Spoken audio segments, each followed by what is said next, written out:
I understand it now. I get it. Y'all can't stand the mirror that's been put in front of your face.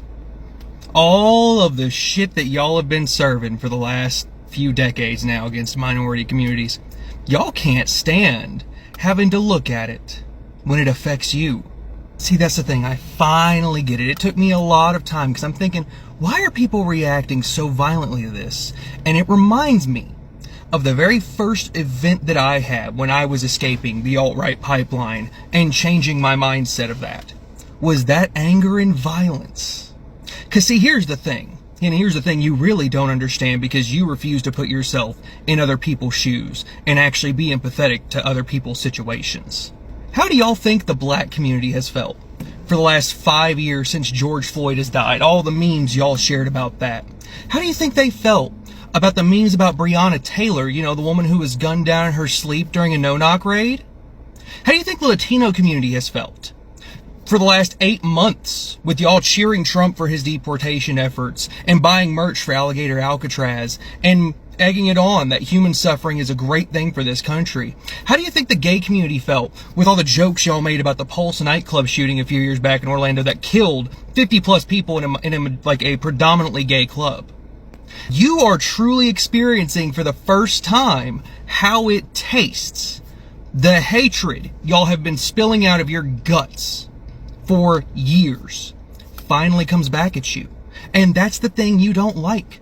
But you know what? The funny thing about all of it is, where's the black community calling for war with how you have treated them? Where's the Latino community going up in arms and calling for war? And no, fighting off ICE and protesting, that is not war. That is civil disobedience, and that is our First Amendment right.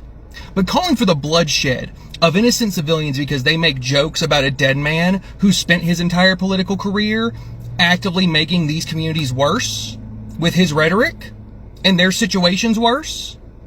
Where's their calls for war? See, you're just now kind of coming out of the illusion that your hatred and bigotry that you claim is free speech is free of consequences from the actions of what you just said. Because you only ever say it online. Because when you do say it to someone's face, you almost always outnumber them 5-1. You almost always catch people in situations where they're at a disadvantage, so when you say these things, you're protected. But now with Charlie, in his situation, you're having to come to reality for the first time of the vile and awful things that you believe in, and you don't like it. You're having to eat that. You're having to stare it in the face, and what's your first response? To be violent and angry towards innocent people. Because you scream that everyone's entitled to their opinion. You love dark humor, but the second you see people making jokes about Charlie Kirk being gone, oh, that's too far? Oh, that's too far. The Halloween costumes of George Floyd being strangled to death. Oh, let's not even glaze over the fact that I'm seeing a bunch of posts going, congratulations, George Floyd, for being 5 years sober, because he's dead. But now you want us to care. You're now noticing just how little actual emotion, like how little actual empathy and sympathy exist amongst your own ranks. Because the funniest thing about this entire situation is the fact that it was one of your own that killed him. It was a 22-year-old white kid from Utah who came from a conservative GOP family that loved Trump.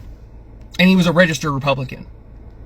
So if you really, really, really think you want war or bloodshed with innocent people, how about you look in a mirror? And why don't you sit there for a few days and actually digest and break down your beliefs? Because I'm sure it's screaming at you. From the inside, I remember feeling that a lot whenever I was younger in the alt-right, was there's this interior voice that's screaming that the things you are saying and doing are wrong, but you don't care because it's getting you brownie points with the people around you because you've surrounded yourself with hateful people.